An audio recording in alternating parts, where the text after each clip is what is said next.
Hayawam anaknawa lamadyam ha adawan palal. Today we learn the Lord's Prayer, and I'll just pull it up real quick. It's Hayawam. Oh, let me make that a little bigger. Make that a little bit bigger so y'all can see it. And let me just change this font real quick.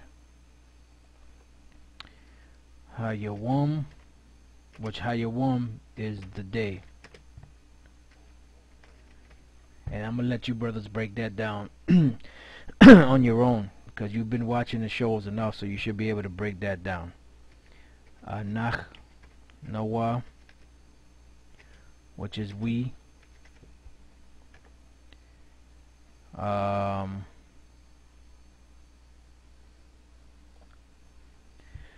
Lamad Yam, which the word Lamad, which means learn, right? The word Lamad is learn, and the Yam at the end of the sentence makes it plural, because there's more than one of us that's learning. So that's why you have to distinguish, the gender, which is male or female, and the amount of people that are actually going through the process. All right, then we got ha adawan palau. Ha adawan palau. Okay, so let me just break that down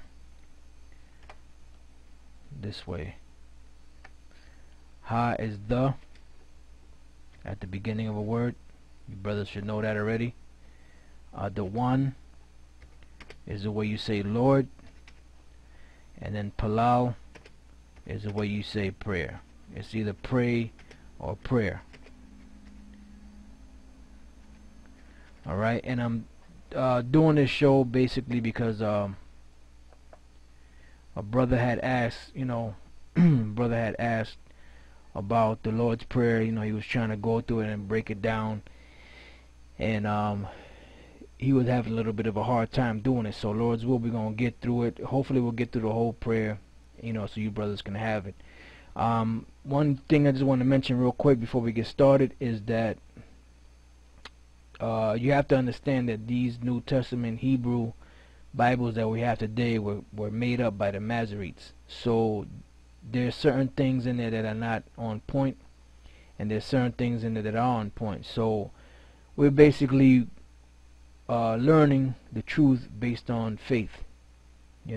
That's what it's all about. It's based on faith, because we don't know where these devils we know certain places where these devils have tampered with things, based on, as Elder Gabar says it also, but Elder Tahar mainly says it, that the Lord gave us that spiritual filter. So we know when they go off and when they don't. So basically, with these translations of these Greek and Hebrew Bibles, we have to always remember that Esau has the publishing rights to these things. So right now we pretty much going based on faith on certain things, because when Yahushua comes back, it says that which is in part shall be done away with, and then we're going to know everything as a whole. Alright, so with that being said, just to make that point clear, we're going to get started, and we're going to go into the Lord's Prayer.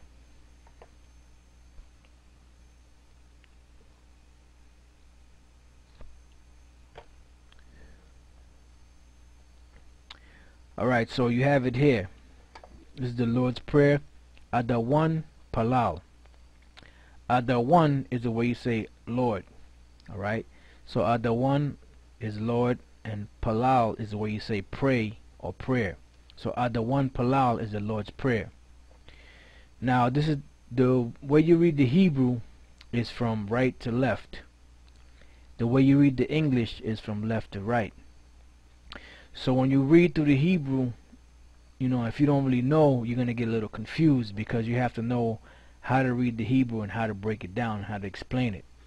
So what we have done here is that we wrote the Hebrew from right to left as it's supposed to be written in the Lashon Kodash, or the ancient Hebrew, and then we have the pronunciation, the Hebrew pronunciation under the Hebrew characters, and then under that we have the breakdown into English.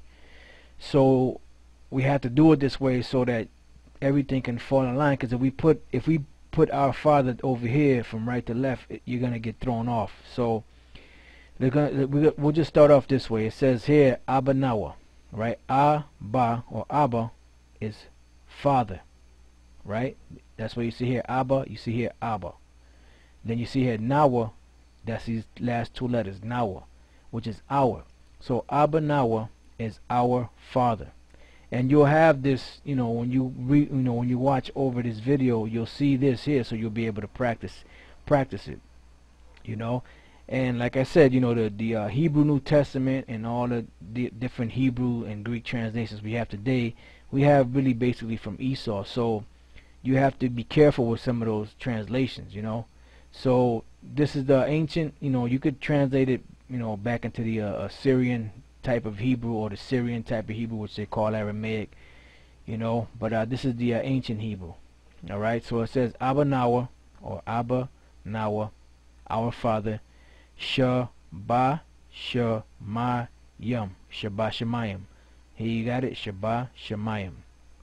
Now the Shah at the beginning of a word is which, or pertaining to, and then the Ba is a preposition, which is in. Shemayim is heaven, or waters. So that which pertains to the waters, or that which is in heaven, which in heaven. So it says our Father which in heaven. Abba Nawa Shabba Shemayim. Quadash. See it right here, Quadash, which the word Quadash is holy. Then you got Haya, Ha, and then Yah. Haya, which is be. This is a form of the Most High's name. It's not the Most High's name, but it is a form of it. Okay?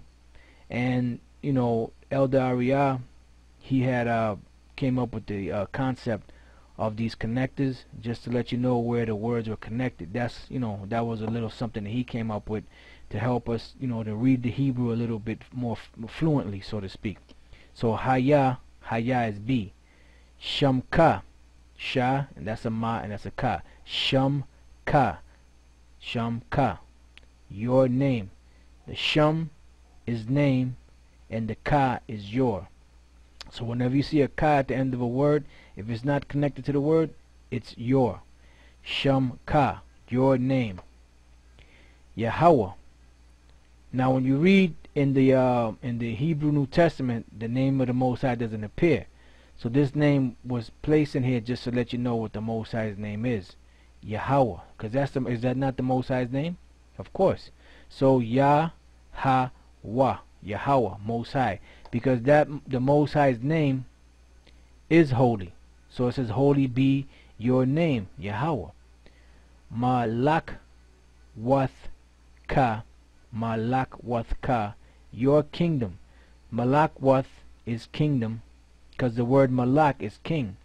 Malak wath makes it plural. Malak wath is kingdom. Malak is king. The Ka at the end makes it possessive, which is your. The same way as we read over here for your name, Shamka. Thaba'a, Thaba'a, come. Your kingdom come. Malak wath ka, Thaba'a. Ratazaka. Ratazaka is Ratazah is will, and then the Ka at the end makes it your will. Haya, be, once again as you saw up here. Okay? Aisha is done. So Ratazaka, your will. Haya, be, Aisha, done. Ba'aratazah, Ba'aratazah, in earth. Ba is in. Arataza, as you see here, is earth. In earth. Kawa is as, or like. In this case is as. Haya, which is be. Ba Shemayim, Ba Shemayim, in heaven. The Ba at the beginning of a word is in. Shemayim is heaven, which is pertaining to the waters, because the heavens consisted of elements, and those elements were considered to be the waters. That's why it says that the heavens are waters. Alright, that's why it says Ba Shemayim, in heaven, or in that which pertains to the heavens. Alright, so we're going to go over this part again. Abanawa, Sheba Shemayim, Quadash, Haya, Shemka. Our Father, which in heaven, holy be your name. Yahweh Malakwathka, Thaba'a, Ratazaka, Haya. Most High, or Yahweh, your kingdom come, your will be. Then you got Aisha, Ba'arataza, Kawa, Haya, Bashamayim. Aisha, it's done in earth as be in heaven. Alright? So you're starting to get the idea of the breakdown of the Lord's Prayer. Alright? Then it says here, Nathan Lanawa. Nathan Lanawa. Nathan Lanawa. Give us. Nathan is give. Lanawa, the La is to, and the Nawa is us. Nathan Lanawa, give to us. Nathan Lanawa, give to us. Should have put a 2 there. Lacham, which is bread. Kal Yawum. Kal is all. Yawum is day. Kal Yawum. Kal Yawum, all day. Wa Salach Lanawa. Wa Salach Lanawa. Wa is and, which wasn't put here. The wa is and. Salach is where you get the word forgive. Like when you say Salach, yeah,